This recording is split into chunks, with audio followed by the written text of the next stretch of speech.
남자가 사회생활하다 보면 스트레스 풀어야 되고 밖에서 여자 좀 만날 수도 있는 거지.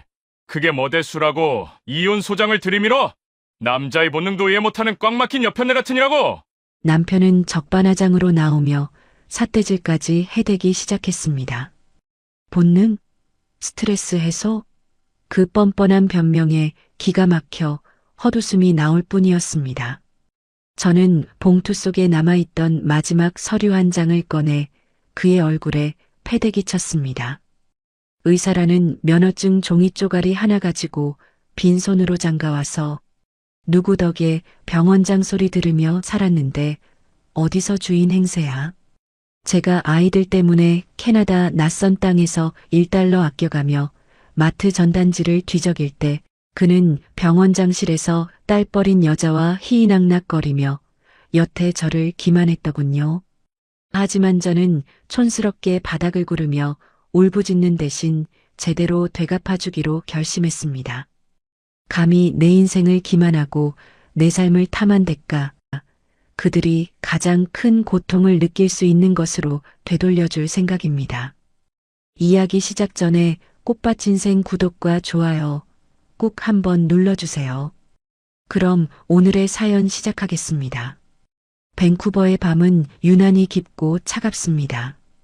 창밖을 때리는 빗줄기는 멈출 기미가 보이지 않고 텅 빈 거실에는 벽난로 장작이 타닥거리는 소리만 공허하게 울려 퍼집니다. 이곳에서의 삶은 겉보기에 완벽합니다. 사람들은 저를 성공한 부동산 투자자이자 자녀 교육에 성공한 우아한 사모님이라고 부러워하죠. 하지만 그들은 모릅니다. 이 화려한 샹들리에 아래 제가 얼마나 깊은 고독과 싸우고 있는지 말입니다. 남편 차민혁과 떨어져 지낸 지 벌써 20년이 다 되어 갑니다. 처음에는 아이들 교육 때문이었고 나중에는 각자의 사업이 바빠서였죠. 제 나이 61살입니다. 산전수전 다 겪으며 사람 속내 읽는 눈 하나는 확실하다고 자부합니다. 그런데 오늘따라 가슴 한구석이 꽉 막힌 듯 답답했습니다. 한국 시간으로는 지금이 아마 밤 10시쯤 되었을 겁니다. 평소라면 진료를 마치고 집에 돌아와 샤워를 하고 있을 시간이죠. 저는 습관처럼 휴대전화를 집어들었습니다. 차가운 액정의 감촉이 손끝을 타고 전해져 왔습니다. 영상 통화 버튼을 누르자 뚜루르 하는 연결음이 길게 이어졌습니다. 한 번, 두 번, 세 번. 신호음이 길어질수록 제 심장 박동도 조금씩 빨라졌습니다. 혹시 수술 중인가? 아니면 피곤해서 먼저 잠든 걸까? 별의별 생각이 꼬리를 물 때쯤 화면이 팟하고 밝아졌습니다. 여보. 이 시간에 웬일이야? 화면 속에 나타난 남편의 얼굴은 평소와 달랐습니다. 병원장실의 중후한 가죽 의자에 앉아 있는 그는 어딘가 모르게 몹시 당황한 기색이었습니다. 이마에는 식은땀이 송골송골 맺혀 있었고 항상 단정하게 넘기던 머리카락은 헝클어져 있었죠. 무엇보다 제 시선을 사로잡은 건 그의 눈동자였습니다. 카메라를 똑바로 응시하지 못하고 자꾸만 화면 밖을 힐끔거리는 그 불안한 시선 처리. 저는 직감적으로 알았습니다. 지금 저 공간에 남편 혼자 있는 게 아니라는 것을요. 웬일이라니. 당신 얼굴 보려고 걸었죠. 아직 퇴근 안 했어요? 벌써 밤 10시가 넘었잖아요. 저는 애써 목소리의 떨림을 감추고 부드럽게 물었습니다. 하지만 제 눈은 매처럼 날카롭게 화면 구석구석을 훑고 있었죠.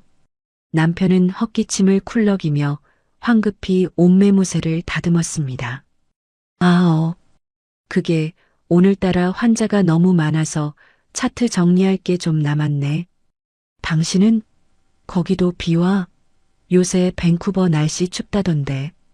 셔츠 깃 아래로 보이는 저 넥타이. 아주 요란하고 번쩍거리는 명품 브랜드 넥타이였습니다. 제 남편 차민혁은 패션 감각이라곤 전혀 없는 사람입니다. 양말 한 짝, 속옷 한 장까지 제가 챙겨 보내준 것만 입는 사람이죠.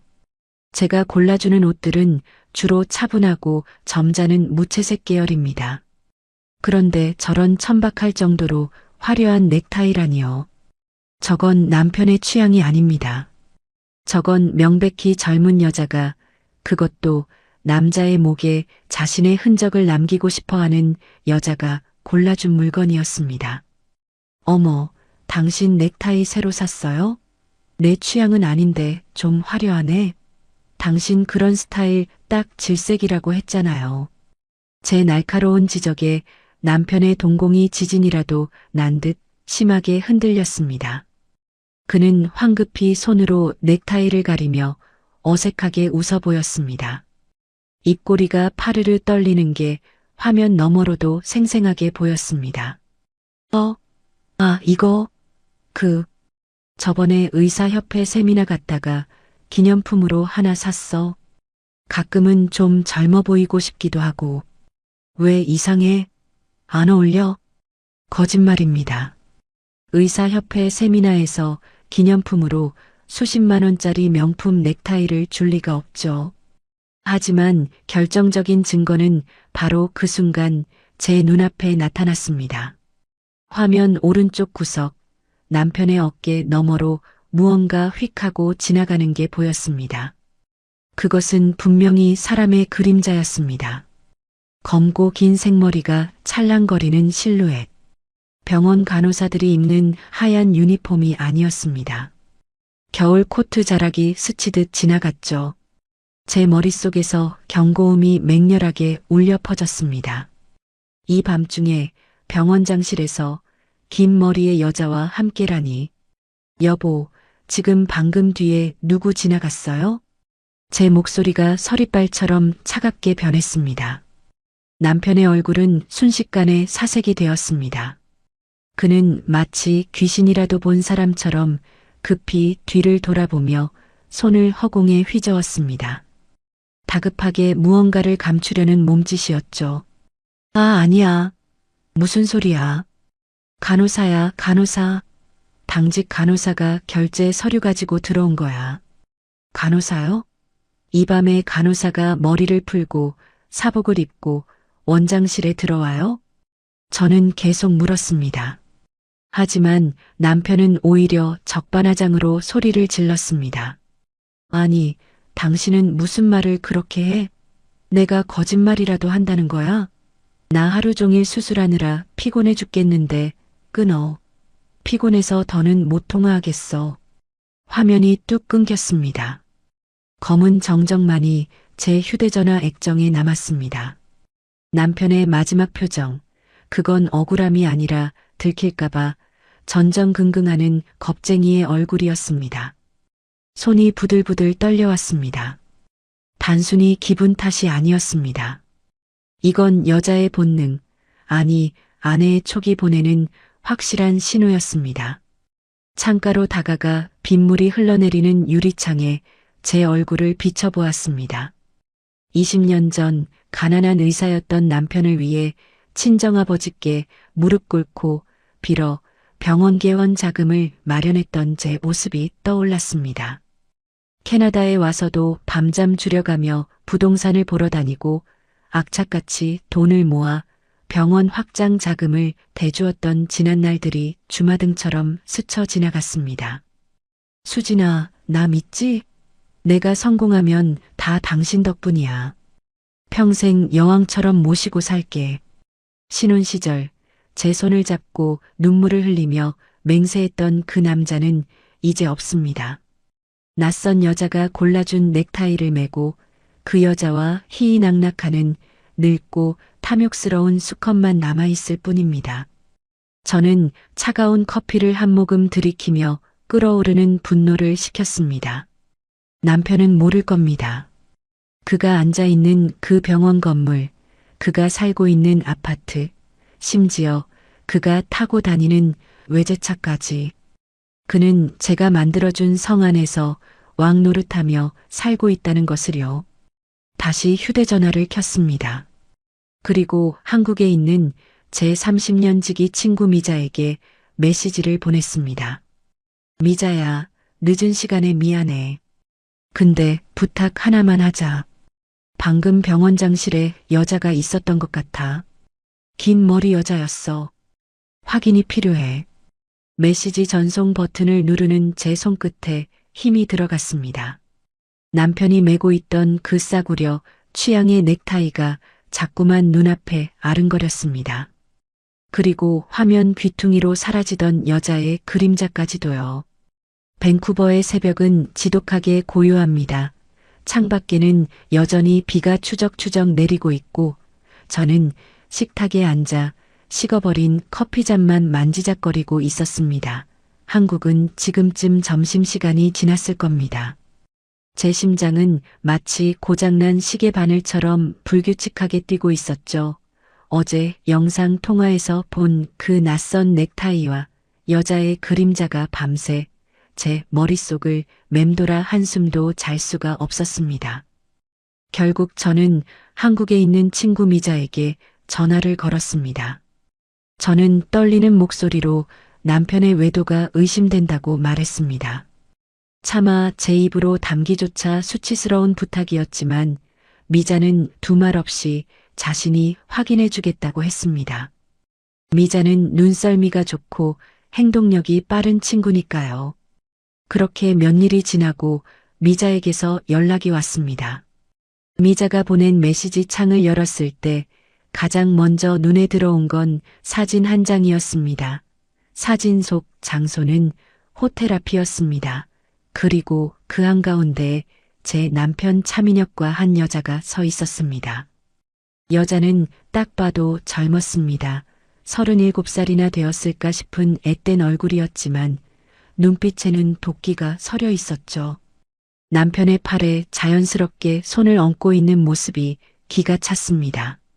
남편의 표정은 더 가관이었습니다. 제가 선물한 점잖은 넥타이 대신 그 천박한 금색 넥타이를 메고 여자의 귓가에 무언가 속삭이며 해벌쭉 웃고 있었습니다. 이어서 미자의 음성 메시지가 재생되었습니다. 미자의 목소리는 분노로 가득 차 씩씩거리고 있었습니다. 수진아, 내가 지금 손이 떨려서 말이 다 안 나온다. 내가 허리 아픈 척하고 병원에 접수하고 앉아서 지켜봤어. 근데 저 여자 보통이 아니더라. 간호사들을 마치 하녀 부리듯이 쥐 잡듯이 잡고 원장실을 제 집 안방처럼 드나들어 환자들이 보고 있는데도 아랑곳하지 않고 네 남편 엉덩이를 툭툭 치질 않나. 아주 가관도 아니야. 미자의 증언은 계속되었습니다. 점심시간이 되자 두 사람은 직원들의 눈을 피해 병원 뒷문으로 빠져나갔다고 합니다. 미자는 택시를 잡아타고 그들의 뒤를 밟았습니다. 그들이 도착한 곳은 식당이 아니었습니다. 강남 한복판에 있는 고급 부티크 호텔이었습니다. 대낮에 호텔이라니요. 제 얼굴이 화끈거려 견딜 수가 없었습니다. 남편이 학회니 세미나니 핑계를 대며 외박을 했던 날들이 주마등처럼 스쳐 지나갔습니다. 그 모든 시간이 저 여자와의 미래였다고 생각하니 구역질이 치밀어 올랐습니다.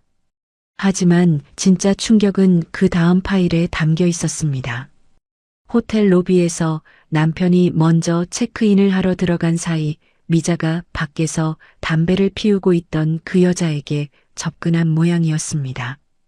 녹음 파일을 재생하자 차가운 바람소리와 함께 낯선 여자의 목소리가 스피커를 찢을 듯 날카롭게 흘러나왔습니다.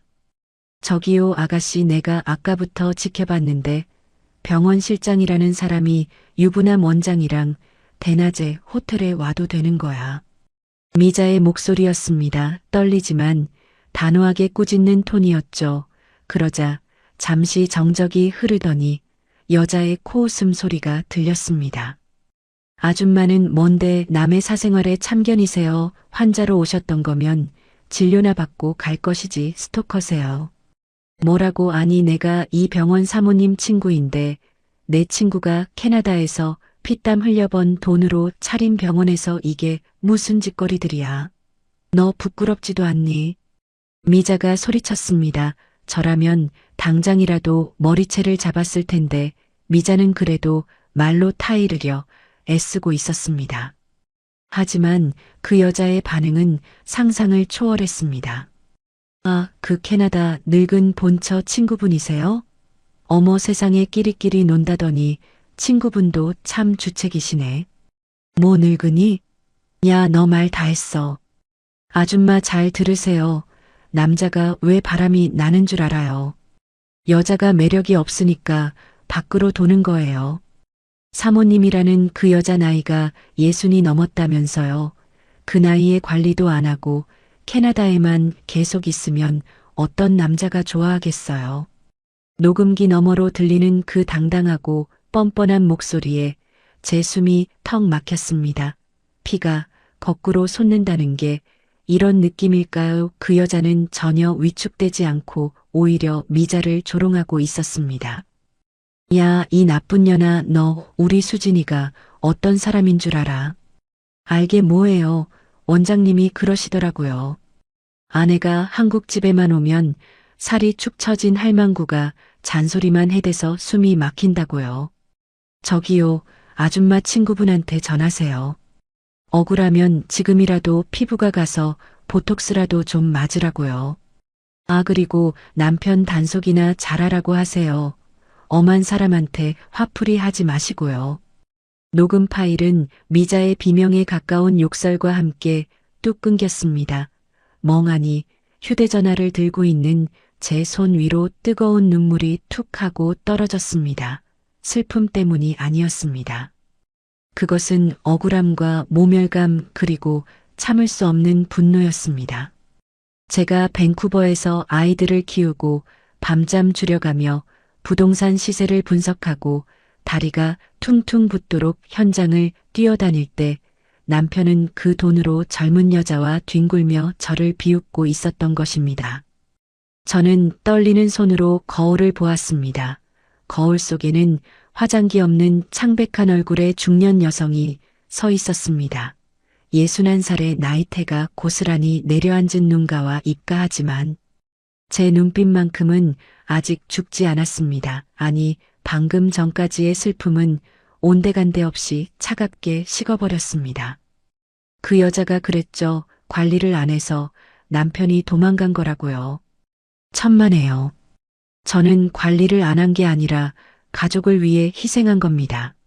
하지만 이제는 알겠습니다. 희생의 대가가 배신과 조롱이라면 저도 방식을 바꿔야 한다는 것을요. 병원의 안주인 행세를 하는 김유리 실장 그리고 조강지철을 늙은 여자 취급하며 뒷구멍으로 호박씨를 까는 차민혁 원장 두 사람의 목소리가 귓가에 쟁쟁하게 울렸습니다. 저는 식어버린 커피를 싱크대에 쏟아버렸습니다. 검은 액체가 하수구로 빨려 들어가는 모습을 보며 제 마음속의 미련도 함께 버렸습니다. 캐나다에서의 평화로운 삶 우아한 사모님이라는 가면 이제는 다 필요 없습니다. 당장 비행기 표를 알아봤습니다. 저는 다시 미자에게 메시지를 보냈습니다. 손가락에 들어가는 힘이 휴대전화 액정을 뚫을 기세였습니다. 미자야 고생했어. 녹음 파일 잘 들었어. 저것들이 나를 아주 물로 봤구나. 내가 지금 당장 한국으로 갈게. 가서 누가 진짜 주인인지 그리고 누가 진짜 관리 대상인지 똑똑히 보여줘야겠어. 밴쿠버의 비는 여전히 그칠 줄 모르고 내리고 있습니다. 하지만 제 마음속의 폭풍우는 이제 방향을 정했습니다. 그 폭풍은 태평양을 건너 서울의 한 병원장실과 그 옆에 붙어 있는 기생충 같은 여자의 오피스텔로 향할 것입니다. 내들이 비웃던 그 늙은 여자가 얼마나 무서운지 뼈저리게 느끼게 해줄 테니까. 인천공항 입국 게이트가 열리는 순간 훅 하고 들어오는 한국의 공기는 밴쿠버와는 확연히 달랐습니다. 매캐한 먼지와 함께 묘한 긴장감이 서려 있었습니다. 10여 시간의 비행 내내 한숨도 자지 못했지만 피곤함조차 느껴지지 않았습니다. 선글라스를 끼고 마스크를 턱까지 끌어올린 채 택시 승강장으로 향했습니다. 기사님, 강남구 신사동으로 가주세요. 목적지를 말하는 제 목소리가 낯설게 갈라져 나왔습니다. 차창 밖으로 스쳐 지나가는 서울의 풍경은 화려하고 바쁘게 돌아가고 있었지만 제 눈에는 아무것도 들어오지 않았습니다. 오직 머릿속에는 녹음 파일에서 들리던 그 여자의 표독스러운 목소리와 남편의 비굴한 웃음소리만이 맴돌고 있었죠. 병원 건너편에 도착한 저는 근처 잡화점에서 챙이 넓은 검은 모자를 하나 샀습니다. 이미 마스크로 얼굴 절반을 가리고 있었지만 혹시라도 아는 사람을 마주칠까 싶어 꼭꼭 숨겼습니다. 병원 맞은편에 있는 카페로 갔습니다. 창가 자리에 앉으면 병원 정문이 한눈에 내려다 보이는 명당이었습니다. 저는 하염없이 병원 문만 노려보았습니다. 오후 5시가 넘어가자 병원 로비의 불빛이 더욱 환하게 빛나기 시작했습니다. 퇴근 시간이 다가오고 있었죠. 간호사들이 하나둘씩 사복으로 갈아입고 나오는 모습이 보였습니다. 얼마나 기다렸을까요? 드디어 병원 자동문이 양옆으로 활짝 열렸습니다. 그리고 제 심장이 쿵 하고 바닥으로 떨어지는 소리가 들렸습니다. 그곳에는 제 남편 차민혁이 서 있었습니다. 그런데 제가 알던 그 사람이 맞나 싶을 정도로 낯선 모습이었습니다. 영상 통화 때는 그렇게 피곤하고 늙어 보이던 남편이 지금은 마치 20대 청년처럼 활력이 넘치고 있었습니다. 말끔하게 넘긴 머리를 하고 그 옆에는 김유리 실장이 있었습니다. 사진으로만 봤던 그녀는 실물이 훨씬 더 화려하고 도발적이더군요. 몸매가 적나라하게 드러나는 흰색 원피스 위에 붉은색 코트를 걸치고 있었습니다. 무엇보다 제 눈을 의심하게 만든 건 두 사람의 태도였습니다. 두 사람은 남들의 시선 따위는 안중에도 없다는 듯 팔짱을 꼭 끼고 있었습니다. 김유리 실장은 남편의 어깨에 머리를 기대다시피 하며 깔깔거리고 웃고 있었고 남편은 그런 그녀의 허리를 자연스럽게 감싸주고 있었습니다. 병원 앞인데도 말이죠. 저 인간이 미쳤구나. 정말 돌았어. 입 밖으로 튀어나오려는 욕설을 간신히 삼켰습니다. 그때였습니다. 발레 파킹을 맡겨둔 차가 병원 입구로 들어왔습니다. 남편은 차 문을 열어주며 마치 공주님을 모시듯 김유리를 조수석에 태웠습니다. 남편은 운전석에 올라타더니 김유리 쪽을 향해 몸을 기울였습니다. 안전벨트를 매주는 척하며 볼에 입을 맞추는 모습이 차창 너머로 똑똑히 보였습니다. 저는 자리에서 벌떡 일어났습니다. 더 이상 지체할 시간이 없었습니다. 택시를 잡아탔습니다. 기사님, 저 앞에 검은색 세단 보이시죠? 놓치지 말고 따라가 주세요. 마치 드라마의 한 장면을 찍는 것 같았습니다. 하지만 이건 드라마가 아니라 현실이었습니다. 남편의 차는 퇴근길 정체 속을 요리조리 빠져나가며 강남의 중심부로 향했습니다. 그들이 향한 곳은 서울 시내 야경이 한눈에 내려다 보이는 최고급 호텔이었습니다. 호텔 로비에 들어서는 두 사람의 뒷모습을 보며 저는 모자를 더욱 깊게 눌렀었습니다. 화려한 샹들리에 조명 아래 두 사람은 마치 신혼여행을 온 부부처럼 다정해 보였습니다. 남편은 체크인을 하는 게 아니라 곧장 엘리베이터를 타고 최고층 레스토랑으로 향했습니다. 저는 다음 엘리베이터를 타고 그들을 뒤따라 올라갔습니다. 레스토랑 입구에서 직원에게 일행이 있다고 둘러대고 구석진 기둥 뒤 테이블에 자리를 잡았습니다. 다행히 조명이 어두워 제 얼굴은 잘 보이지 않았습니다. 남편과 김유리는 창가 쪽 가장 좋은 자리에 앉아 있었습니다. 서울의 야경이 파노라마처럼 펼쳐진 그곳에서 두 사람은 와인을 주문했습니다. 소믈리에가 와인을 따르자 남편은 잔을 들어 김유리의 잔에 부딪혔습니다. 쨍하는 맑은 소리가 제 귀에는 마치 심장이 깨지는 소리처럼 들렸습니다. 오빠 오늘 진짜 힘들었지. 그 늙은 진상 환자 때문에 스트레스 받았잖아. 김유리의 애교 섞인 목소리가 웅웅거리며 들려왔습니다. 오빠라니요. 환갑이 넘은 남자에게 오빠라니 기가 막혀서 헛웃음이 나왔습니다. 아휴 말도 마라. 우리 유리 얼굴 보니까 피로가 싹 풀리네. 그나저나 당신이 말한 그 가방 내가 주문해놨어. 다음 주면 도착할 거야. 어머 진짜 오빠 최고야. 사랑해. 김유리는 남편의 손등에 뽀뽀를 해대며 좋아라 했고 남편은 그런 그녀가 귀여워 죽겠다는 듯 입이 귀에 걸려 있었습니다. 가방이라니요. 제가 병원 운영비 아끼라고 그렇게 잔소리를 할 때는 인건비가 올랐네, 재료비가 비싸네 하며 죽는 소리를 하던 사람이 불륜녀 명품 가방 사줄 돈은 있었나 봅니다. 저것들을 막상 눈앞에서 보니 눈물이 날 줄 알았는데 눈물은커녕 헛웃음만 나왔습니다. 병원 개업 초기 돈이 모자라 쩔쩔매던 남편의 얼굴이 떠올랐습니다. 수진아 나 좀 살려줘. 이번 한 번만 도와주면 내가 평생 은혜 갚을게. 제 앞에서 무릎 꿇고 울먹이던 그 찌질한 남자는 이제 온데간데 없었습니다. 제 돈과 저희 집 돈으로 성공한 주제에 이제는 다른 여자와 놀아나면서 저를 기만하고 있었습니다.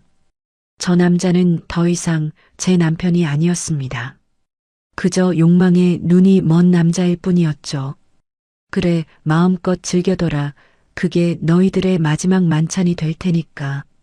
저는 주머니 속에서 휴대전화를 꺼내 카메라 렌즈를 두 사람에게 조준했습니다.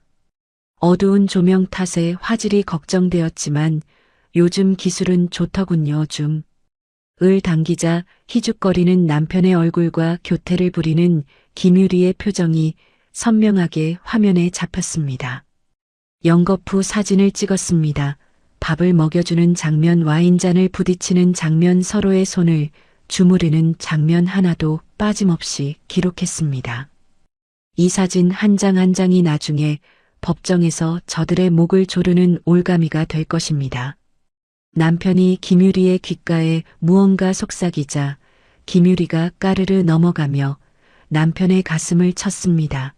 역겨움이 치밀어 올라 토할 것만 같았습니다. 당장이라도 달려가 저 테이블을 엎어버리고 싶었지만 저는 참았습니다. 지금 나서면 안 됩니다. 여기서 소란을 피우면 저는 그저 질투에 눈먼 늙은 여자가 될 뿐입니다. 저들이 가진 모든 것을 뺏어오려면 완벽한 타이밍을 노려야 합니다. 저는 자리에서 일어났습니다. 계산서에 팁까지 넉넉히 얹어두고 뒤도 돌아보지 않고 레스토랑을 빠져나왔습니다. 이제 잠입은 끝났습니다. 그림자처럼 숨어 지켜보는 건 오늘로 충분합니다. 내일부터는 병원 내부를 파헤칠 차례입니다. 서울 강남의 한적한 골목에 자리 잡은 고급 일식당은 점심시간이 훌쩍 지난 2시 무렵이라 고요하기 그지없었습니다. 저는 가장 안쪽에 있는 밀실을 예약해두고 조용히 앉아 있었습니다. 마음을 가다듬었지만 손끝은 미세하게 떨리고 있었죠. 어제 호텔에서 목격한 두 사람의 역겨운 행각이 잔상처럼 남아 제 시야를 어지럽히고 있었으니까요. 하지만 지금은 감정을 앞세울 때가 아니었습니다. 냉철한 이성으로 칼자루를 쥐어야 할 때였죠. 드르륵 하고 미닫이 문이 열리는 소리와 함께 병원 재무팀장인 조 부장이 들어왔습니다. 그는 제가 아닌 다른 누군가를 예상했는지 들어오자마자 멈칫하며 뒷걸음질을 쳤습니다. 그의 눈이 휘둥그레지며 갈 곳을 잃고 흔들렸습니다. 당연했겠죠. 캐나다에 있어야 할 제가 예고도 없이 눈앞에 앉아 있으니까요. 사사모님 언제 귀국하셨습니까? 원장님께는 말씀 없으셨는데. 조 부장은 당황한 기색을 감추지 못하고 말을 더듬었습니다. 앉으세요. 조 부장 놀라게 해서 미안해요. 일부러 아무한테도 알리지 않고 들어왔어요. 특히 남편한테는 더더욱 비밀로 해야 해서 조 부장만 따로 부른 겁니다. 제 차분하면서도 묵직한 목소리에 그는 엉거주춤 자리에 앉았습니다. 50대 중반의 나이에 베테랑 회계 전문가인 그가 제 앞에서는 마치 죄지은 어린아이처럼 어깨를 잔뜩 움츠리고 있었습니다. 그는 이미 알고 있었을 겁니다. 제가 왜 따로 조용히 불렀는지요. 저는 빙빙 돌리지 않고 단도직입적으로 물었습니다. 조 부장 병원 재정 상태가 어떤가요? 솔직하게 말해보세요. 내가 캐나다에서 남편한테 받아보는 거 말고 진짜 장부 말이에요. 조 부장의 이마에 식은 땀이 송골송골 맺히기 시작했습니다. 그는 마른 침을 꿀꺽 삼키더니 품 안에서 두툼한 서류 봉투 하나를 꺼내 테이블 위에 올려놓았습니다. 손이 눈에 띄게 떨리고 있었습니다. 사실은 사모님 오시면 꼭 보여드려야겠다고 생각해서 따로 정리해 둔 게 있습니다. 원장님 지시로 공식 장부에는 누락시킨 내역들입니다. 법인 카드 사용 내역서에는 병원 운영과는 전혀 상관없는 지출들이 붉은색 펜으로 표시되어 있었습니다. 품간 에르메스, 샤넬, 루이비통, 백화점, VIP 라운지, 이용료. 그리고 어제 제가 목격했던 그 호텔 스위트룸 결제 내역까지 수천만 원에 달하는 금액이 매달 빠져나가고 있었습니다. 이게 다 뭡니까? 접대비 명목으로 처리한 게 전부 그 여자한테 들어간 돈이에요. 제 목소리가 날카로워지자 조 부장은 고개를 푹 숙였습니다. 면목 없습니다.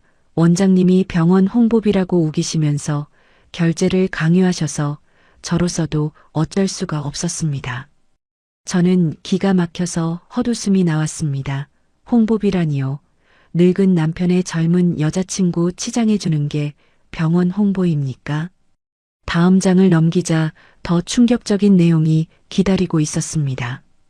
김유리 개인 채무 변제 내역 3억 원. 눈앞이 캄캄해졌습니다. 3억 원이라니요. 이게 무슨 돈입니까? 이건 또 뭡니까? 김 실장 빚을 왜 병원 돈으로 갚아줍니까? 그게 김 실장이 빚을 좀 졌다고 들었습니다. 사채업자들이 병원까지 찾아와서 행패를 부리는 바람에 원장님이 급하게 막으신다고. 속에서 뜨거운 불덩이가 치밀어 올랐습니다. 하지만 진짜 폭탄은 마지막 장에 있었습니다. 서류 맨 뒷장에는 병원 건물을 담보로 한 대출 신청서 초안이 끼워져 있었습니다. 대출 신청 금액은 무려 50억 원이었습니다. 이건 또 뭐예요? 건물을 담보로 대출을 왜 받아요? 병원 확장은 이미 작년에 끝났잖아요. 조 부장은 차마 제 눈을 마주치지 못하고 기어들어가는 목소리로 대답했습니다. 원장님이 김 실장 명의로 빌딩을 하나 매입해주고 싶어 하십니다. 병원 건물을 담보로 잡아서 그 자금을 마련하려고 은행 지점장과 접촉 중이십니다. 다음 주에 도장을 찍기로 되어 있고요. 50억짜리 빌딩을 사준다고요? 그 여자 명의로요? 저는 순간 정신이 아득해져서 테이블을 짚고 겨우 몸을 지탱했습니다. 이건 배신을 넘어선 약탈이었습니다. 사모님, 그리고 정말 죄송한 말씀이지만 이번 달 직원들 상여금도 지급되지 못했습니다. 원장님이 김 실장 카드값 메꾸느라 자금이 부족하다고 다음 달로 미루라고 하셔서 직원들 동요가 심합니다. 조 부장의 고백에 저는 입술을 꽉 깨물었습니다. 직원들 월급까지 건드리다니 젊은 여자한테 미쳐서 의사로서의 최소한의 양심마저 팔아먹은 겁니다. 조 부장님, 네 사모님, 지금 이 시간부로 선택하세요. 침몰하는 배에 남아서 차민혁 원장과 함께 횡령 공범으로 감옥에 갈 것인지, 아니면 내 손을 잡고 병원을 살리고 당신 자리도 보전할 것인지. 조 부장의 눈동자가 심하게 흔들렸습니다. 저는 당연히 사모님을 따르겠습니다. 저도 그동안 원장님과 김 실장의 전횡 때문에 너무 괴로웠습니다. 제발 살려주십시오. 그는 울먹이며 제 손을 잡으려 했습니다. 저는 손을 들어 그를 제지하고 가방에서 미리 준비해 온 작은 상자를 꺼내 밀었습니다. 그럼 증명해 보이세요. 이게 내 조건입니다. 조 부장이 떨리는 손으로 상자를 열었습니다. 그 안에는 손가락 마디만 한 초소형 녹음기 2개가 들어 있었습니다. 이게 뭡니까? 도청 장치예요. 하나는 원장실 책상 밑에 그리고 다른 하나는 김유리 실장 방에 붙이세요. 오늘 밤 당장이요. 조 부장은 그냥 내가 시키는 대로만 하면 돼요. 모든 책임은 내가 집니다. 그리고 일이 잘 해결되면 조 부장님 정년까지 보장해드리고 이번에 못 받은 보너스 제 사비로 2배 챙겨드리죠. 어때요? 할 수 있겠어요. 당근과 채찍 그리고 막다른 골목에 몰린 공포심 저에게는 그를 조종할 수 있는 모든 패가 쥐어져 있었습니다. 조 부장은 잠시 침을 삼키더니 결연한 표정으로 녹음기를 주머니에 넣었습니다. 알겠습니다. 사모님께서 시키시는 대로 하겠습니다. 원장실은 제가 청소하는 척하면서 들어가면 되고 실장실은 그녀가 퇴근한 후에 보안키로 열고 들어가겠습니다. 좋아요. 그리고 그 대출건은 은행 쪽에 내가 연락해서 막아둘 테니 원장한테는 은행 심사가 늦어지고 있다고 시간만 끌어주세요. 절대 내가 왔다는 낌새를 채면 안 됩니다. 명심하겠습니다. 조 부장이 허리를 90도로 숙여 인사하고 방을 나갔습니다. 드르륵 문이 닫히고 다시 정적이 찾아왔습니다. 하지만 이제는 씁쓸해하고 있을 시간조차 아까웠습니다. 장부는 확보했고 내부 조력자도 얻었습니다. 이제 남은 건 그들이 스스로 파놓은 함정에 걸려들기를 기다리는 것뿐입니다. 집으로 돌아오는 길에 마트에 들러 장을 봤습니다. 카트 한가득 남편이 좋아하는 것들로만 채웠죠. 갈비찜용 고기와 잡채에 들어갈 버섯 그리고 그가 환장하는 꽃게탕 재료까지 샀습니다. 계산대 위에 물건들을 올려놓는데 캐셔 아주머니가 부러운 눈빛으로 저를 보시더군요. 어머 사모님 오늘 무슨 잔치하시나 봐요. 남편분이 참 복도 많으시네 이렇게 내조 잘하는 아내를 두셨으니. 그 말에 저는 우아하게 미소 지으며 대답했습니다. 내 남편이 요즘 병원 일로 많이 힘들어해서요. 몸보신 좀 시켜주려고요. 속으로는 차갑게 비웃었습니다. 몸보신이라니요. 이건 최후의 만찬입니다. 저는 옷을 갈아입지도 않고 곧바로 주방으로 향했습니다. 도마 위에 칼을 내려놓고 고기를 썰기 시작했습니다. 쾅쾅쾅 칼날이 도마에 박히는 소리가 정적을 깨고 거실을 울렸습니다. 마치 제 분노가 내리꽂히는 소리 같았죠. 저녁이 됐을 무렵 드디어 현관 도어락이 해제되는 소리가 들렸습니다. 띠띠띠띠 띠리링. 저는 가스불을 줄이고 현관 쪽을 향해 환하게 웃는 연습을 했습니다. 입꼬리를 올리고 눈가에는 그리움을 담았습니다. 남편이 흥얼거리는 콧노래와 함께 들어왔습니다. 기분이 아주 좋아 보였습니다. 하지만 거실 불을 켜고 앞치마를 두른 채 서 있는 저를 발견한 순간 남편의 표정은 순식간에 얼어붙었습니다. 여보 다녀왔어요. 제 다정한 인사에 남편은 마치 귀신이라도 본 사람처럼 뒷걸음질을 쳤습니다. 손에 들고 있던 서류 가방을 떨어뜨릴 뻔하기까지 했죠. 눈동자는 사방으로 흔들리고 입은 뻐끔거렸지만 목소리가 나오지 않는 듯 했습니다. 여보 당신 언제 왔어? 아니 연락도 없이. 오면 온다고 말이라도 해주지. 남편의 얼굴에서 핏기가 싹 가시는 게 보였습니다. 혹시라도 집에 다른 흔적을 남겨두지는 않았나 걱정하는 눈치였습니다. 놀랐죠. 당신 보고 싶어서 서프라이즈로 왔어요. 캐나다에서 비행기 타자마자 바로 오느라 연락 못했어요. 배고프죠. 어서 씻고 나와요. 당신 좋아하는 꽃게탕 끓여놨어요. 저는 남편의 당황함을 모른 척하며 다가갔습니다. 그리고 그의 겉옷을 받아주려 손을 뻗었죠. 남편은 화들짝 놀라며 몸을 움츠렸습니다. 아니야. 내가 걸게. 내가 할게. 당신 피곤할 텐데. 얼른 가서 앉아 있어. 나 금방 씻고 나올게. 남편은 도망치듯 욕실로 들어갔습니다. 욕실 문이 닫히고 물 틀어놓는 소리가 들리자마자 제 미소는 순식간에 사라졌습니다. 욕실 안에서 그는 얼마나 벅벅 몸을 씻어대고 있을까요? 몸에 밴 기뮤리의 흔적을 지우기 위해 비누칠을 하고 또 하겠죠. 잠시 후 남편이 젖은 머리를 털며 식탁으로 왔습니다. 억지로 입꼬리를 올리고 있지만 눈은 여전히 불안하게 저를 살피고 있었습니다. 식탁 위에는 갈비찜과 잡채 꽃게탕이 김을 모락모락 피우며 차려져 있었습니다. 평소라면 젓가락부터 들었을 사람이 오늘은 쭈뼛거리며 물만 들이켰습니다. 와, 당신 솜씨 여전하네. 이게 얼마만이야. 잘 먹을게.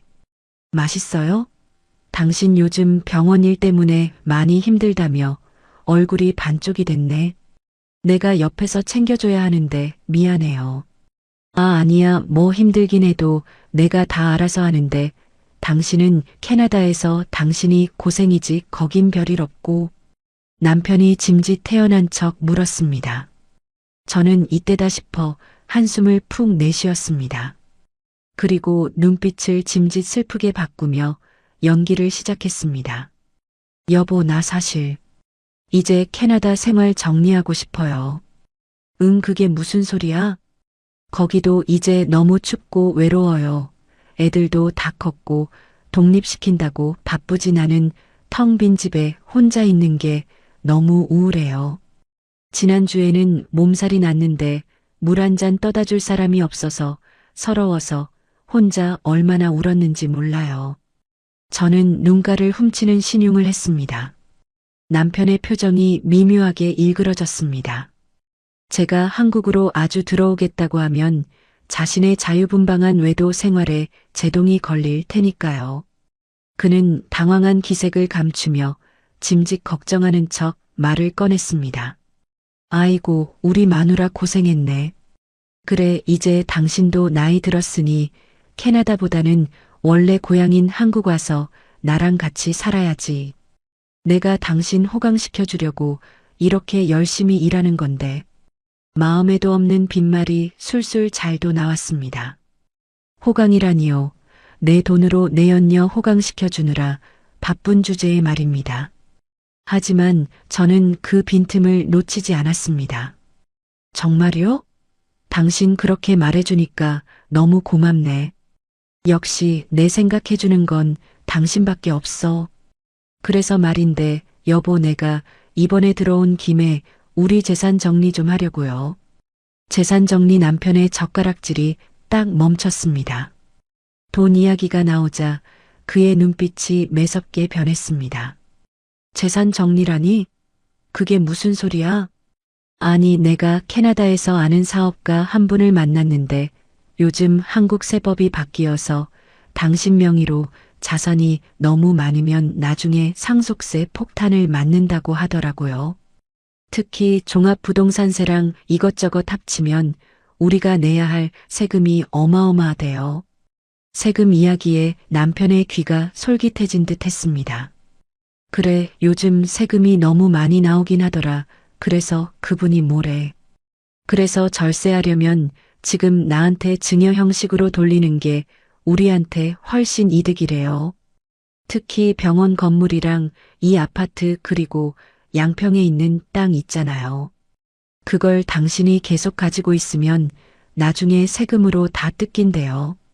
차라리 부부간 증여 공제를 활용해서 내 명의로 돌려놓으면 세금을 수억 원이나 아낄 수 있다던데. 수억 원이라는 말에 남편의 눈동자가 흔들렸습니다. 근데 명의를 다 넘기는 건 좀 복잡하지 않나? 절차도 그렇고. 복잡할 게 뭐 있어요. 내가 이번에 들어온 김에 싹 정리하고 갈게요. 당신은 진료 보느라 바쁘니까 신경 쓸 거 하나도 없어요. 그리고 어차피 우리 부부인데 내 거가 어디 있어요. 세금 아껴서 나중에 우리 노후 자금으로 쓰는 게 현명한 거죠? 안 그래요?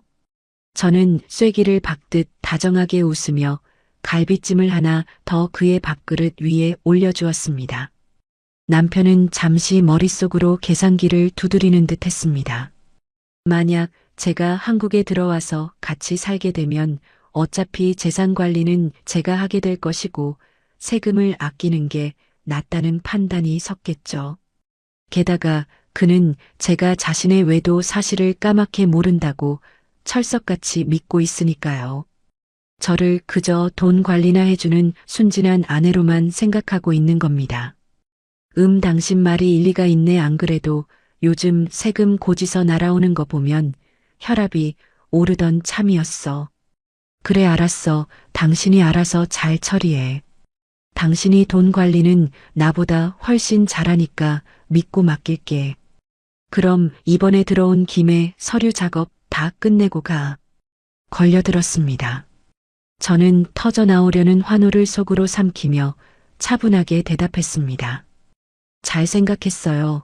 여보, 내가 다 준비해 놓을 테니까 당신은 도장만 찍으면 돼요. 정말 역시 우리 마누라 최고네. 내가 당신 덕분에 산다 살아. 남편은 기분이 좋아졌는지 꽃게탕 국물을 후루룩 들이켰습니다. 국물이 시원하다며 쩝쩝거리는 그 입모양이 그렇게 추잡해 보일 수가 없었습니다. 저 입으로 내 연녀에게 사랑을 속삭이고 저 입으로 저에게 거짓말을 쏟아내고 있는 겁니다. 저는 물끄러미 남편을 바라보았습니다. 식사가 끝나고 남편이 소파에 늘어져 텔레비전을 보는 사이 저는 설거지를 했습니다. 이제 모든 준비는 끝났습니다. 남편의 탐욕이 그 스스로를 파멸로 이끌 것입니다. 이 집도 병원도 양평 땅도 모두 법적으로 완벽하게 제 것이 됩니다. 그때 거실에서 남편의 휴대전화가 울렸습니다. 남편이 화들짝 놀라며 전화를 낚아채듯 들고 베란다로 나가는 모습이 보였습니다. 김 실장. 아니, 왜 지금 전화를 해? 나 지금 집이야. 와이프 왔다니까 끊어. 나중에 내가 걸게. 베란다 문을 닫았지만 희미하게 들려오는 목소리에서 다급함이 느껴졌습니다. 김유리, 그 여자가 또 보채나 봅니다. 며칠 뒤 남편 병원을 맡아주고 있는 회계사가 도착했습니다. 30년 경력의 베테랑답게 들어오자마자 능숙하게 서류를 분류하고 인주와 도장밥을 정돈했습니다. 여보, 뭐 이렇게 서류가 많아. 그냥 대충 찍으면 되는 거 아니야. 나 빨리 가봐야 하는데. 남편이 투덜거렸습니다. 서류의 두께를 보고 질에 겁을 먹은 눈치였습니다. 평생 공부만 하고 진료만 볼 줄 알았지 이런 행정적인 절차에는 젬병인 사람이거든요. 아유, 당신은 가만히 앉아서 도장만 찍으면 돼요. 다 알아서 다 준비해 오셨잖아요. 그리고 이게 다 돈 버는 일인데 좀 참아요. 아끼는 돈이 얼만데 그래요. 제가 부드럽게 달래자 남편은 돈이라는 말에 귀가 번쩍 뜨이는지 자세를 고쳐 앉았습니다. 첫 번째 서류를 내밀었습니다. 우리가 지금 살고 있는 강남 아파트의 명의 이전 계약서였습니다. 시가 40억 원이 넘는 이 집은 남편의 자존심이자 성공의 상징과도 같은 곳이죠. 자, 여기에 이름 쓰시고 도장 찍으시면 됩니다. 아주 찰나의 순간이었지만 그의 눈동자에서 망설임이 읽혔습니다. 아무리 세금 때문이라지만 자기 명의의 집을 아내에게 넘긴다는 게 영 찜찜한 모양이었습니다. 저는 그 순간을 놓치지 않고 결정적인 한마디를 던졌습니다. 여보, 고민돼요? 정 찜찜하면 안 해도 돼요. 그냥 세금 몇억 원 더 내줘 뭐. 당신 병원 매출도 좋은데 그까짓 세금 나라에 기부한다고 셈치죠. 제 도발에 남편은 펄쩍 뛰었습니다. 아니, 무슨 소리야. 내가 그 돈을 어떻게 벌었는데 생돈을 세금으로 내. 아니야, 찍어. 당신 믿고 맡기는 건데, 뭐 설마 당신이 내 집 가지고 도망이라도 가겠어? 남편은 호탕하게 웃으며 인감 도장을 꾹 눌러 찍었습니다. 남편은 도장을 찍고 나니 오히려 홀가분해진 표정이었습니다. 다음으로 양평의 땅과 가장 중요한 병원 건물명의 이전 서류였습니다. 지하 2층 지상 5층짜리 메디컬 빌딩. 남편이 의사로서 누리는 모든 권위와 부의 원천이 바로 이 건물에서 나옵니다. 남편은 이번만큼은 쉽게 도장을 찍지 못하고 서류를 뚫어지게 쳐다보더군요. 여보, 왜 그래요? 뭐 문제 있어요? 저는 최대한 태연한 척 물었습니다. 남편은 미간을 찌푸리며 중얼거렸습니다. 아니, 병원까지 당신 명의로 넘기면 나중에 대출받거나 할 때 복잡해지는 거 아니야? 병원 운영은 내가 해야 하는데. 아직도 대출받아 김유리에게 빌딩 사줄 꿈을 꾸고 있나 봅니다. 그 탐욕스러움에 치가 떨렸습니다. 저는 입꼬리를 살짝 올리며 비장의 카드를 꺼냈습니다. 무슨 소리예요? 명의만 내 거지 운영권은 당연히 원장인 당신한테 있죠. 그리고 내가 은행 지점장이랑 다 이야기해 놨다니까요. 내 명의로 담보 제공하면 당신 신용도 안 깎이고 대출 이자도 더 싸게 받을 수 있대요. 당신 요즘 신용대출 많이 써서 한도 꽉 찼다면서요? 제 말은 절반의 진실과 절반의 거짓이 섞여 있었습니다. 남편의 신용 한도가 꽉 찬 건 사실이었으니까요. 김유리의 빚을 갚느라 여기저기서 돈을 끌어다 쓴 탓이겠죠. 남편은 제 말에 전곡을 찔린 듯 흠칫 놀랐습니다. 아, 그렇지? 이자도 싸고 한도도 더 나온다 이거지? 역시 우리 마누라가 계산 하나는 빠르다니까. 남편은 안도하며 인감도장에 인주를 듬뿍 묻혔습니다. 붉고 끈적한 인주가 도장 글씨 사이사이로 스며들었습니다. 도장이 찍히는 그 순간 제 몸을 감싸고 있던 긴장이 탁 풀리면서 온몸에 전율이 흘렀습니다. 그것은 단순한 기쁨이 아니었습니다. 지옥 같았던 배신감에서 벗어나 승기를 잡았다는 짜릿한 환희였습니다. 남편은 자리에서 일어나 기지개를 켰습니다. 하하, 역시 내가 결단력이 좀 있지. 당신은 내 조만 잘하면 돼. 돈 버는 건 내가 다 알아서 할 테니까. 아, 맞다. 세금 아껴서 굳은 돈으로 우리 유리. 아니, 우리 여행이나 가자고. 하와이 어때? 남편의 입에서 유리라는 이름이 튀어나올 뻔했습니다. 그는 황급히 말을 얼버무리며 제 눈치를 살폈지만 제 귀는 그 더러운 이름을 똑똑히 들었습니다. 이 인간은 이 중요한 순간에도 그 여자와 여행 갈 생각만 하고 있었던 겁니다. 저는 속에서 끓어오르는 화를 참으며 어머, 하와이요? 좋죠. 당신 바쁜 거 끝나면 꼭 가요. 그래, 나 이제 병원 가볼게. 점심시간 다 지나가네.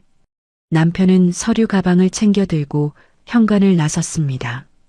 사모님 서류는 완벽하게 작성되었습니다. 회계사가 진지한 표정으로 말했습니다. 저는 그제야 참았던 숨을 길게 내뱉으며 소파에 주저앉았습니다. 수고하셨어요. 등기 이전 완료되면 바로 가처분 신청도 같이 넣어주세요. 혹시라도 남편이 뒤늦게 알고 취소 소송을 걸거나 재산을 빼돌리지 못하게요. 2중 3중으로 잠금 장치를 걸어야 해요. 저는 떨리는 손으로 물잔을 들어 마셨습니다. 김 법무사는 제 말에 고개를 끄덕이며 감탄 섞인 표정을 지었습니다. 역시 철두철미하시군요. 알겠습니다. 사모님 말씀대로 소유권 이전 청구권 가처분까지 동시에 진행해서 누구도 건드리지 못하게 박아놓겠습니다. 부탁해요. 비용은 얼마가 들어도 상관없으니까 제일 빠르고 확실한 방법으로 처리해 주세요. 저는 베란다로 나가 창밖을 내려다보았습니다. 저 멀리 남편의 차가 아파트 단지를 빠져나가는 게 보였습니다. 그는 지금쯤 김유리에게 전화를 걸어 마누라 꼬셔서 세금 아꼈다며 자랑을 늘어놓고 있겠죠. 그리고 그 돈으로 명품 가방을 사주겠다고 약속하고 있을 겁니다.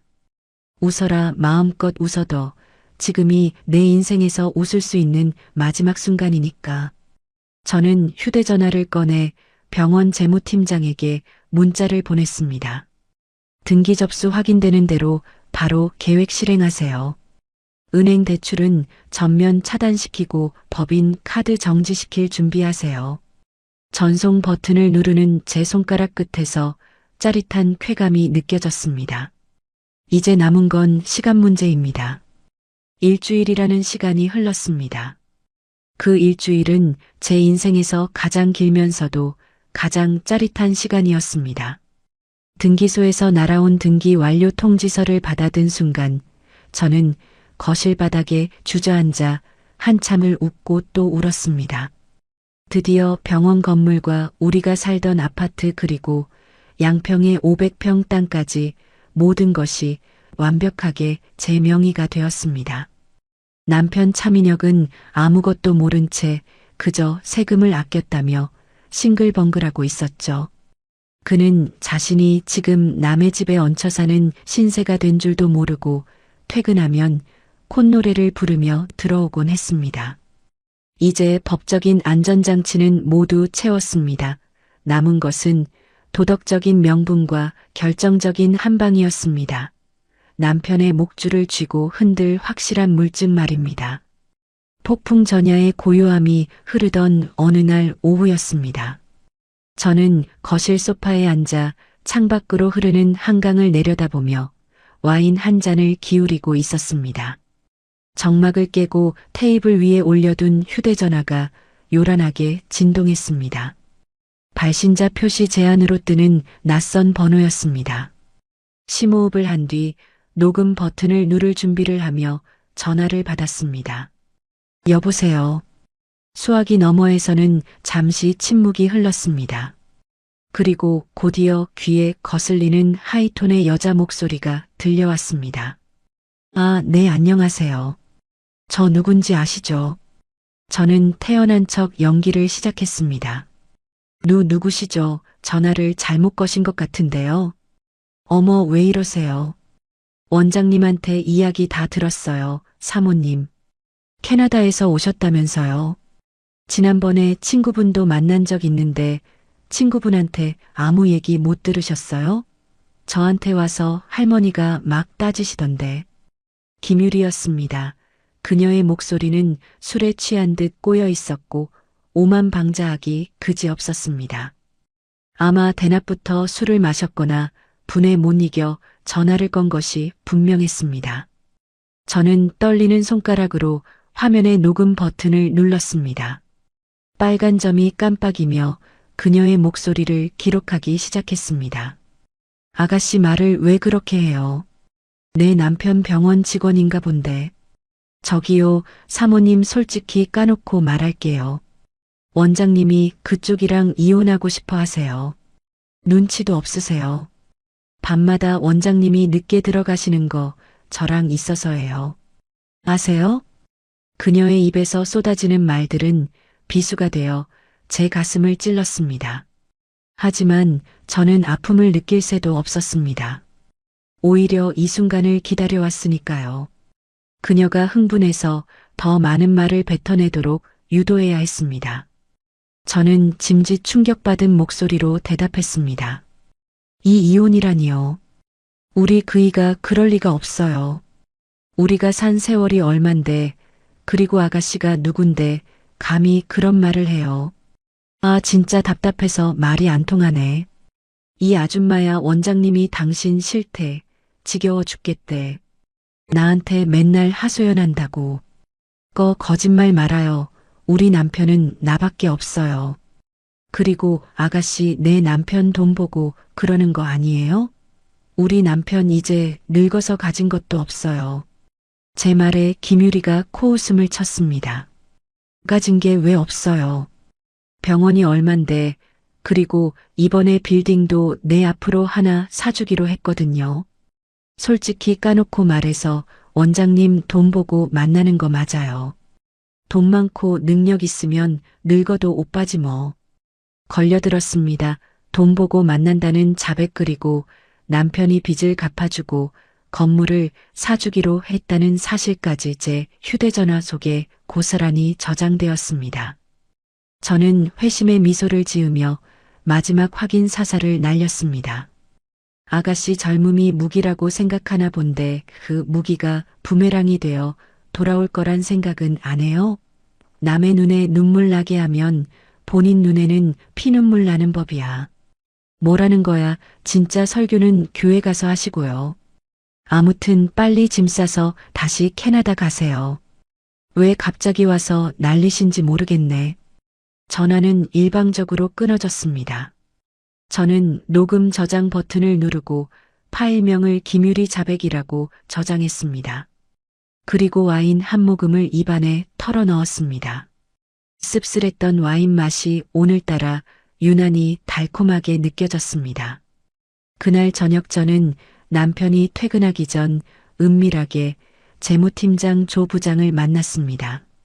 조 부장은 주위를 두리번거리며 제게 작은 비닐 지퍼백을 건넸습니다. 그 안에는 손톱만 한 초소형 녹음기 2개가 들어 있었습니다. 제가 일주일 전 그에게 건넸던 바로 그 물건들이었죠. 고생했어요, 조 부장. 들키지는 않았죠? 네, 다행히 원장님이 정신이 없으셔서 눈치채지 못했습니다. 그리고 시키신 대로 은행 대출건은 심사가 지연되고 있다고 둘러댔습니다. 원장님이 길길이 날뛰시더군요. 잘했어요. 내일이면 모든 게 끝날 겁니다. 조 부장님은 내일 아침 일찍 출근해서 병원 문 단속 잘하세요. 내가 아침 일찍 갈 거니까.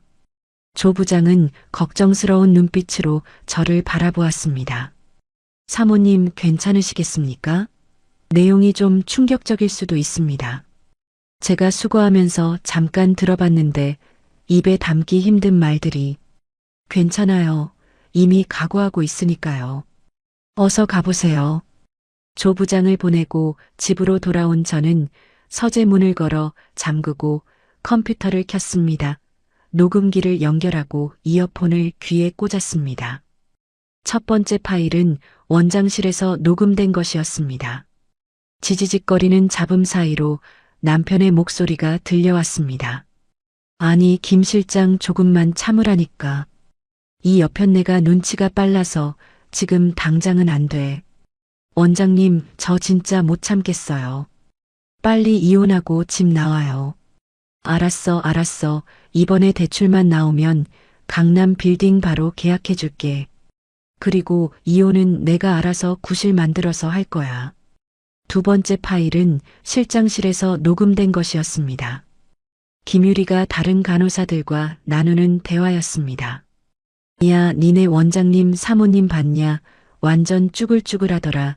캐나다에서 고생만 했나 봐. 어머 실장님 진짜요. 근데 원장님은 왜 아직 이혼 안 하신대요? 돈 때문이지 뭐. 근데 이제 재산도 다 빼돌릴 거니까 곧 팽당할 거야.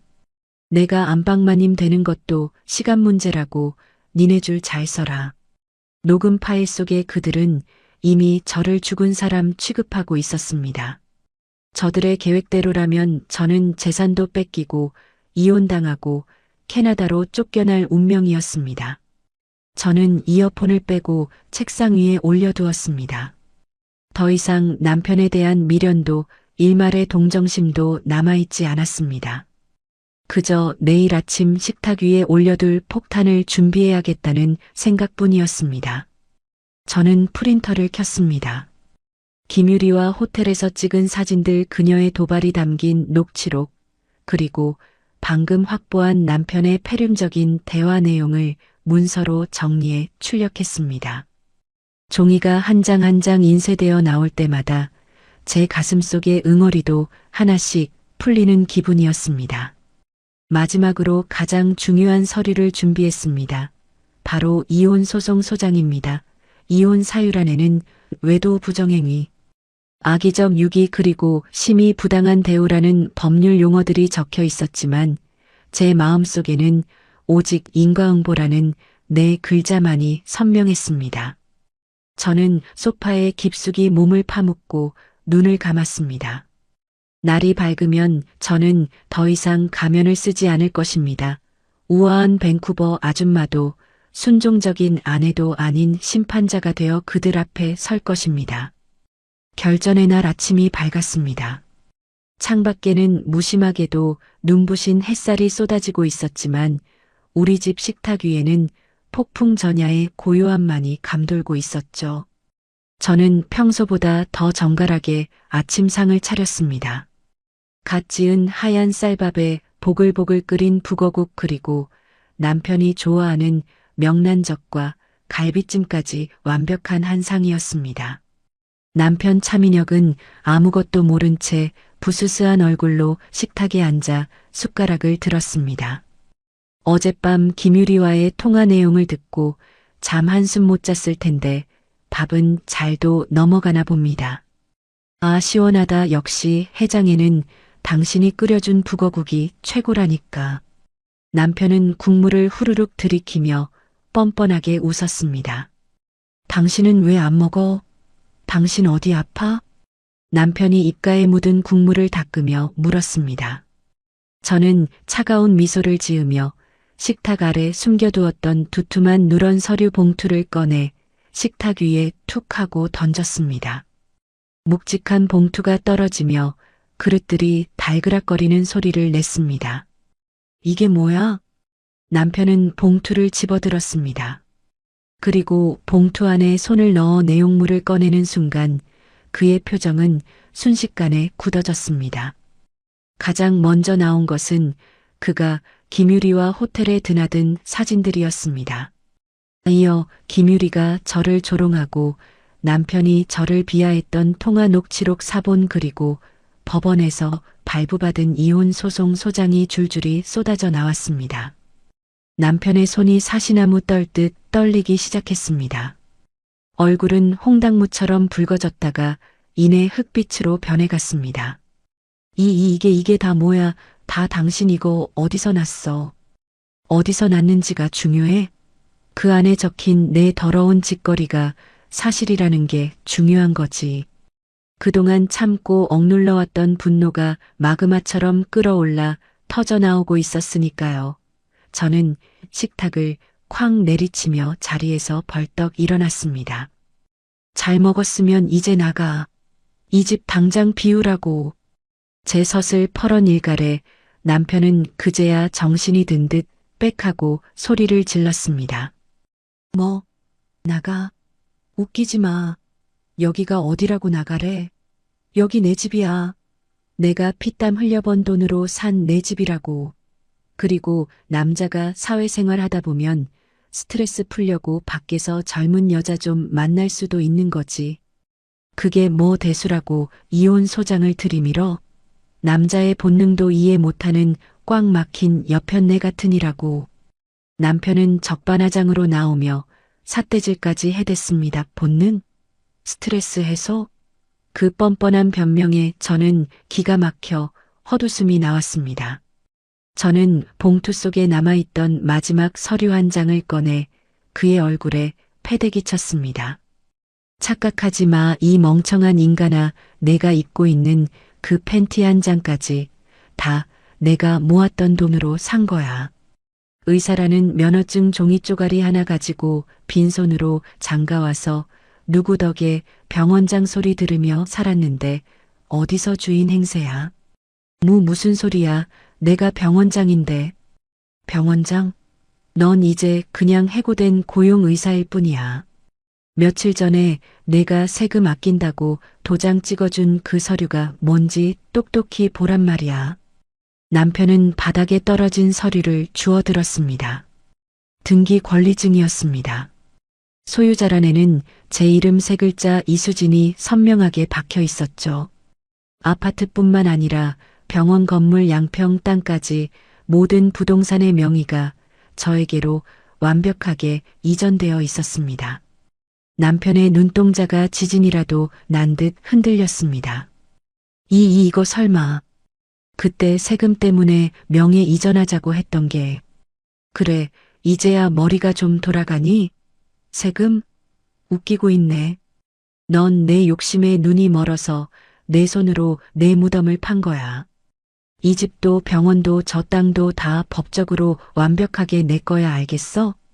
거짓말이야. 사기야. 이건 무효라고. 돌려놔. 내 재산 다 내놓으란 말이야. 남편은 발광하며 제게 달려들려 했습니다. 저는 눈 하나 깜짝하지 않고 식탁 위에 있던 인터폰을 눌렀습니다. 여기 경비원 보내주세요. 잠시 후 현관문이 벌컥 열리더니 건장한 체격의 경비업체 직원 2명이 들이닥쳤습니다. 검은 양복을 입은 사내들이 거실로 들어오자 남편은 기겁하며 뒷걸음질 쳤습니다. 뭐야 당신들 누구야? 여기 어디라고 들어와? 나 병원장 차민혁이야. 경찰 불러. 경비업체 팀장이 무표정한 얼굴로 남편의 앞을 가로막았습니다. 집주인 이수진 씨의 요청으로 무단 점거자를 퇴거 조치하러 왔습니다. 좋게 말로 할 때 나가시죠. 무단 점거자? 내가 남편인데. 여보 수진아 왜 이래? 우리 말로 하자. 응? 내가 잘못했어. 내가 잠깐 미쳤었나 봐. 다시는 안 그럴게. 상황이 불리해지자 남편은 금세 비굴한 태도로 돌변했습니다. 방금 전까지 본능 운운하며 소리치던 기세는 온데간데 없고 제 바짓가랑이라도 잡을 기세로 매달렸습니다. 그 꼴이 어찌나 추하고 하찮은지 화가 치밀어 올랐습니다. 치워, 그 더러운 손 내 몸에 대지 마. 아저씨들 뭐해요? 당장 끌어내세요. 제 명령이 떨어지자마자 경비원들이 남편의 양팔을 억세게 붙잡았습니다. 이거 놓으라고. 수진아, 여보, 내가 잘못했어. 한 번만 용서해줘. 나갈 데도 없단 말이야. 경비원들에게 질질 끌려가는 남편의 모습은 처참했습니다. 발버둥 칠수록 양복 상의가 벗겨지고 넥타이가 풀어헤쳐져 꼴사 나온 모습이 되었습니다. 현관문을 닫는 소리가 그 어떤 교향곡의 피날레보다 웅장하고 경쾌하게 울려 퍼졌습니다. 문 밖에서는 문을 두드리며 울부짖는 남편의 목소리가 들려왔지만 저는 가차없이 도어락의 비밀번호를 변경해 버렸습니다. 이제 그는 영원히 이 문을 열 수 없습니다. 집안에 흐르는 정적 속에서 저는 가쁜 숨을 몰아쉬었습니다. 심장이 터질 듯 뛰었지만 그것은 불안함이 아니었습니다. 난생 처음 느껴보는 압도적인 해방감이자 승리감이었습니다. 온몸의 세포가 짜릿하게 깨어나는 기분이었습니다. 하지만 아직 할 일이 하나 더 남아 있었습니다. 저는 식탁 위에 놓인 휴대전화를 집어들었습니다. 그리고 김유리에게 전화를 걸었습니다. 신호음이 몇 번 가기도 전에 잠이 덜 깬 부스스한 김유리의 목소리가 들렸습니다. 김유리는 여전히 상황 파악을 못하고 짜증을 냈습니다. 김 실장 잠은 잘 잤어? 나는 덕분에 아주 잘 잤는데. 무슨 소리를 하는 거예요? 방금 내가 그렇게 사랑하는 우리 차 원장님을 집에서 쫓아냈어. 빈손으로 말이야. 뭐라고? 쫓아내? 차 원장이 너한테 가겠다고 하더라. 근데 어쩌지? 그 사람 지금 빈털털이야. 집도 병원도 땅도 다 내 명의로 바꿨거든. 내가 갚아달라고 했던 그 도박빚이랑 카드값 이제 그 사람 능력으로는 평생 가도 못 갚을 텐데. 거짓말. 원장님이 나한테 건물을 사준다고 했는데. 아, 그 50억짜리 빌딩? 꿈깨. 이제 차민혁은 신용불량자 될 일만 남았네. 내가 그렇게 원하던 남자 너한테 줄 테니 마음껏 데려가. 내가 말했지? 사랑에는 국경도 나이도 없다고. 돈 없는 늙은 남자도 사랑으로 잘 거두어 보렴. 김유리가 악을 쓰며 욕설을 퍼부었지만 저는 가소롭다는 듯 콧방귀를 뀌었습니다. 저는 대꾸도 듣지 않고 전화를 끊어버렸습니다. 이제 저는 캐나다로 돌아갈 준비를 할 것입니다. 아이들이 있는 곳, 제가 땀 흘려 일군 진짜 내 삶이 있는 곳으로 말입니다. 하지만 그냥 가는 것은 아닙니다. 이 모든 진흙탕 싸움을 완벽하게 정리하고 전리품을 챙겨서 당당하게 갈 것입니다. 캐리어에 짐을 싸면서 저는 콧노래를 흥얼거렸습니다. 10년 묵은 체증이 한 방에 내려가는 기분이었습니다. 저는 창가로 다가가 커튼을 활짝 젖혔습니다. 아파트 단지 입구에서 경비원들에게 제지를 당하며 서성이는 남편의 작은 모습이 내려다 보였습니다. 남편의 고함 소리도 들리는 듯 했습니다. 하지만 저는 이미 알고 있었습니다. 그 어떤 유능한 변호사가 와도 이 상황을 뒤집을 수는 없다는 것을요. 그가 제 손으로 인감도장을 찍었고 인감증명서까지 직접 발급받아 첨부했습니다. 이제 그에게 남은 희망은 단 하나, 바로 자신의 사랑이라 믿는 김유리 뿐이겠죠. 그는 비틀거리며 일어나 지나가는 택시를 잡아탔습니다. 처량하기 그지없었습니다. 과연 그들의 사랑이 돈이라는 영양분 없이도 꽃을 피울 수 있을까요? 남편은 택시를 타고 유리의 오피스텔로 갔습니다. 남편은 출입구에서 비밀번호를 연신 눌렀지만 계속 경고음이 울렸습니다. 비밀번호가 틀렸다는 신호였습니다. 남편은 당황한 듯 다시 버튼을 눌렀습니다. 또다시 경고음이 날카롭게 복도를 울렸습니다. 남편은 믿을 수 없다는 표정으로 문을 바라보았습니다. 불과 어제까지만 해도 제 집처럼 드나들던 곳인데 하루아침에 비밀번호가 바뀐 겁니다. 남편은 인터폰으로 호출을 눌렀습니다. 유리야, 유리야, 문 좀 열어봐, 오빠야. 혹시 비밀번호 바꿨어? 유리야, 안에 있는 거 다 알아. 제발 문 좀 열어봐. 우리 같이 살기로 했잖아. 응? 그의 애절한 외침은 메아리처럼 텅 빈 복도에 울려 퍼졌습니다. 한참을 두드리고 나서야 인터폰 스피커에서 치직거리는 잡음과 함께 김유리의 목소리가 흘러나왔습니다. 시끄럽게 왜 남의 집 앞에서 행패야?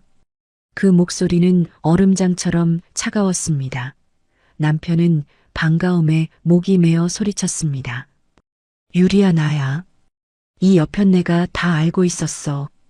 일단 문 좀 열어줘, 들어가서 이야기할게. 그러자 김유리의 비웃음 소리가 인터폰을 타고 들려왔습니다. 빈털털이 됐다면서요. 사모님한테 전화 받았어요. 근데 여길 왜 와요? 여기가 무슨 무료 급식소인 줄 아세요? 뭐? 유리야, 너 그게 무슨 말이야? 내가 사랑하는 차민혁이라고. 사랑? 아저씨 노망 나셨어요. 내가 아저씨를 사랑한 게 아니라 아저씨 지갑을 사랑한 거지.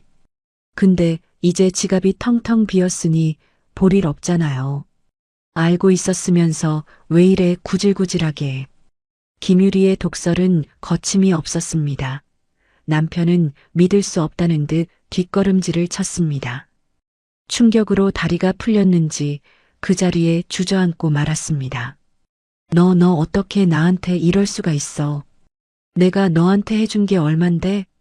카드값 갚아주고 명품 사주고 내가 너 때문에 병원 돈까지 손댔는데. 아, 시끄러워요. 누가 해달랬어요? 본인이 좋아서 갖다 바쳐놓고 이제 와서 딴소리네. 그리고 횡령은 원장님이 하신 거지. 제가 시켰나요? 사랑했던 여자가 자신을 범죄자로 몰아세우며 선을 긋고 있었습니다. 유리야, 제발 문 좀 열어줘. 나 지금 당장 갈 데가 없어서 그래. 오늘 하룻밤만이라도 재워줘. 싫으니까 당장 꺼져요. 안 그러면 경찰 부를 거예요. 인터폰이 뚝 끊겼습니다. 남편은 닫힌 문을 붙잡고 오열했습니다. 유리야, 사랑한다며. 우리 영원하자며. 내가 어떻게 나한테 이래. 그의 울부짖음은 처절했지만 돌아오는 건 차가운 침묵뿐이었습니다. 저는 그 모습을 보며 묘한 감정에 휩싸였습니다. 처음에는 통쾌했습니다. 제 가슴에 대못을 박았던 두 사람이 서로를 물어뜯는 꼴이 시원했으니까요. 하지만 시간이 지날수록 가슴 한구석이 서늘해졌습니다. 고작 저런 취급을 받으려고 젊은 여자를 만나고 돌아다녔나? 돈 몇 푼에 팔려가는 저런 싸구려 감정을 사랑이라 믿고 가정과 의리를 헌신짝처럼 내팽개쳤나? 인간이라는 존재가 이렇게까지 바닥을 보일 수 있다는 사실에 회의감이 밀려왔습니다. 남편이 믿었던 사랑은 신기루였습니다. 돈이라는 모래 위에 지어진 성이었기에 파도가 치자마자 흔적도 없이 사라져버린 것입니다. 그는 지금 차가운 복도 바닥에 엎드려 자신이 잃어버린 것이 단순히 재산만이 아니라는 것을 뼈저리게 느끼고 있을 겁니다. 그는 인생의 동반자도 잃었고 자식들의 존경도 잃었으며 마지막 자존심마저 잃어버렸습니다. 잠시 후 요란한 사이렌 소리가 들리더니 경찰관 2명이 복도에 나타났습니다. 김유리가 정말로 신고를 한 모양이었습니다. 선생님, 여기서 이러시면 안 됩니다. 주민 신고가 들어왔습니다. 일어나시죠. 경찰관들이 남편의 양팔을 잡고 일으켜 세웠습니다. 남편은 저항할 힘도 없는지 축 늘어진 채 끌려갔습니다. 횡설수설하며 끌려가는 그의 뒷모습이 시야에서 사라졌습니다. 저는 전화를 들어 재무팀장에게 메시지를 보냈습니다. 김유리 법인 카드 사용 내역이랑 횡령 증거자료, 지금 바로 경찰서로 보내세요. 그리고 차민혁 전 원장에 대한 횡령 고발장도 같이 접수하세요. 두 사람 다 공범으로 엮어서 콩밥 먹게 해주세요. 전송이 완료되었습니다. 이제 남편은 경찰서에서 단순 소란자가 아닌 거액의 횡령 피의자로 조사를 받게 될 것입니다. 그리고 김유리 또한 공범으로 소환되겠죠. 유치장 안에서 두 사람이 다시 만난다면 과연 어떤 표정을 지을지 궁금합니다. 아마 서로 내 탓이라며 싸우겠죠. 그 추악한 바닥까지 다 보고 나면 비로소 이 긴 복수극도 막을 내릴 것입니다. 이제 정말 끝났습니다. 차민혁이라는 이름은 제 인생에서 완전히 지워졌습니다.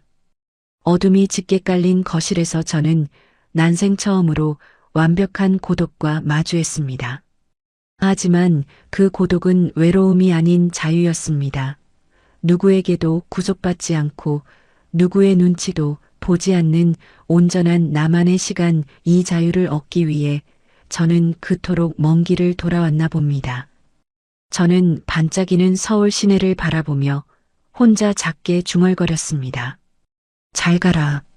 내 옛사랑이자 내 인생의 오점이었던 차민혁. 폭풍이 휩쓸고 지나간 서울의 아침 하늘은 거짓말처럼 맑고 투명했습니다. 어젯밤 세차게 내리던 비가 도시의 묵은 먼지를 모두 씻어낸 듯 창밖의 풍경은 유난히 선명하게 반짝이고 있었죠. 저는 넓은 거실 한가운데 서서 천천히 주위를 둘러보았습니다. 남편의 흔적이 사라진 집은 이제야 비로소 온전한 제 집처럼 느껴졌습니다. 공기마저 달랐습니다. 식탁 위에 놓인 휴대전화가 진동했습니다. 변호사님의 전화였습니다. 경찰서 유치장에서 무슨 일이 있었는지 변호사님의 생생한 보고가 이어졌습니다. 어젯밤 경찰서로 연행된 차민혁과 김유리는 조사실에 들어가자마자 서로를 물어뜯기 시작했다고 합니다.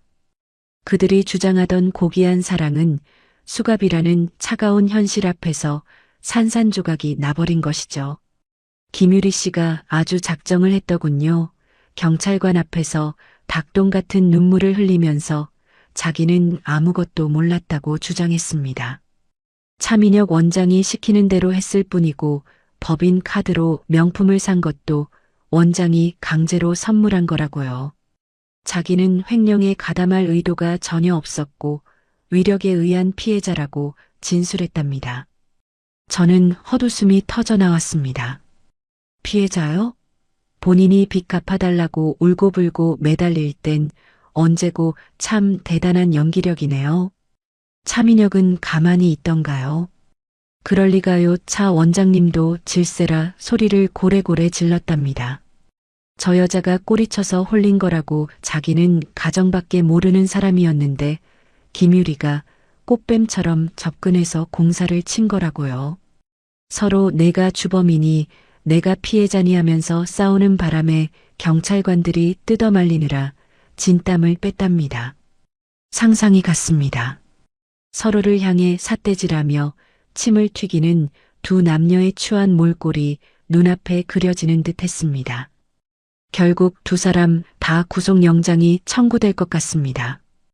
횡령 액수가 워낙 큰 데다가 서로 책임을 떠넘기며 증거인멸의 우려까지 있어서요. 아마 재판이 끝날 때까지 꽤 오랜 시간 동안 콩밥을 먹으며 반성, 아니 서로를 원망하게 될 겁니다. 수고하셨어요, 변호사님. 최대한 엄벌에 처해지도록 끝까지 신경 써주세요. 통화를 마치고 저는 자리에서 일어났습니다. 이제 마지막 정리를 하러 갈 시간이었습니다. 드레스룸에서 가장 세련되고 우아한 정장을 꺼내 입었습니다. 거울 속에 비친 제 모습은 61살이라는 나이가 믿기지 않을 만큼 당당하고 기품이 넘쳤습니다. 기사가 대기하고 있는 차에 올라타 병원으로 향했습니다. 차창 밖으로 스쳐 지나가는 서울의 풍경이 오늘따라 유난히 아름다워 보였습니다. 병원에 도착하자 로비의 공기가 무겁게 가라앉아 있는 게 느껴졌습니다. 원장이 횡령 혐의로 구속되었다는 소문이 벌써 퍼진 모양이었습니다. 삼삼오오 모여 수군거리던 간호사들과 직원들이 저를 보자마자 화들짝 놀라며 고개를 숙였습니다. 그들의 눈빛에는 불안감과 두려움이 가득했습니다. 병원이 망해서 직장을 잃게 될까봐 걱정하는 눈치였습니다. 저는 직원들을 모두 소집했습니다. 직원들이 로비에 저는 그들을 천천히 둘러보며 부드럽지만 힘 있는 목소리로 입을 열었습니다. 여러분 많이